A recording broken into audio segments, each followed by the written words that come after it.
राजस्थान के सीएम अशोक गहलोत एक बार फिर अपनी सियासी जादूगरी से चर्चा में हैं और उनकी सियासी जादूगरी का शिकार एक बार फिर सचिन पायलट हुए हैं। कहा जा रहा है कि गहलोत ने पायलट के सीएम बनने की उम्मीदों पर पानी फेर दिया है। आज के एक्सप्लेनर में गहलोत की सियासी जादूगरी की उन 4 कहानियों को जानते हैं जिसमें उन्होंने अपने विरोधियों को चित किया। पहली कहानी 11 जुलाई 2020 की बात है। कांग्रेस के नाराज नेता सचिन पायलट 18 विधायकों के साथ हरियाणा के एक होटल में जा बैठे। 12 जुलाई को खबर फैलती है कि राजस्थान में अशोक गहलोत सरकार अल्पमत में आ गई है। 11 जुलाई 2020 को जब इंटेलिजेंस ने अलर्ट जारी कर कहा कि पायलट गुट राजस्थान की सीमा से बाहर जा सकता है, हालांकि उस वक्त कोरोना के कारण बॉर्डर सील थे। ये बात जब सरकार को पता चली तो उन्होंने नाकाबंदी सख्त कर दी और गहलोत ने पायलट के पास जाने और विधायकों को रोकने में कामयाबी पाई। इसके बाद गहलोत आलाकमान को विश्वास में लेकर पायलट को डिप्टी सीएम और राजस्थान कांग्रेस अध्यक्ष पद से बर्खास्त करते हैं। फिर 14 अगस्त 2020 को गहलोत विधानसभा में बहुमत साबित कर अपनी जादूगरी से पायलट को यहां भी चित करते हैं और अपनी सरकार बचा लेते हैं। दूसरी कहानी तारीख 9 अगस्त 2017, जगह गुजरात विधानसभा। राज्यसभा सीटों पर वोटिंग के दौरान हालात ऐसे थे कि अहमद पटेल की जीत के सिर्फ 2 रास्ते थे। पहले उन्हें 2 वोट कहीं और से मिले या उनकी जीत के जरूरी वोटों का कोटा किसी और तरह से कम हो।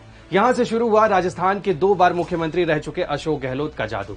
वो इस चुनाव के लिए कांग्रेस की ओर से भेजे गए थे। एक तरफ जहां कांग्रेस के 2 बागी विधायकों ने बीजेपी के सपोर्ट में क्रॉस वोट डाला, तो वहीं दूसरी तरफ वोट देने के बाद उन्होंने बीजेपी के पोलिंग एजेंट को अपना बैलेट दिखा दिया, जबकि वो केवल कांग्रेस से पोलिंग एजेंट को अपना वोट दिखा सकते थे। कहा जाता है कि पहले कांग्रेस से बगावत और फिर इस तरह 2 वोट कैंसिल कराने की रणनीति गहलोत ने ही बनाई थी।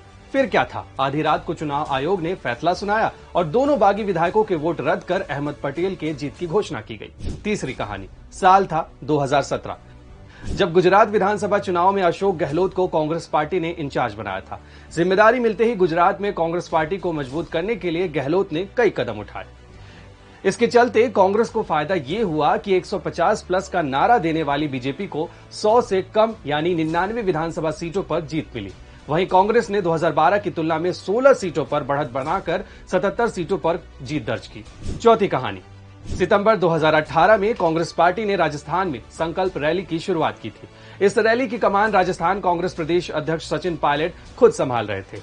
जब यात्रा करौली पहुंची तो एक ही बाइक पर बैठे सचिन पायलट और अशोक गहलोत ने क्षेत्र का दौरा किया। इससे राज्य भर में कांग्रेस कार्यकर्ताओं में जोश भर गया। परिणाम ये हुआ कि 2018 विधानसभा चुनाव में कांग्रेस पार्टी को राज्य के 200 विधानसभा सीटों में से 100 पर जीत मिली। अब बारी थी मुख्यमंत्री बनने की। इस दौरान अशोक गहलोत ने ऐसे कई फैसले लिए जिसकी वजह से वो मुख्यमंत्री पद पर काबिज हो गए। ऐसे और भी वीडियोस के लिए जुड़े रहिए दैनिक भास्कर आपके साथ, क्योंकि सच करीब से दिखता है।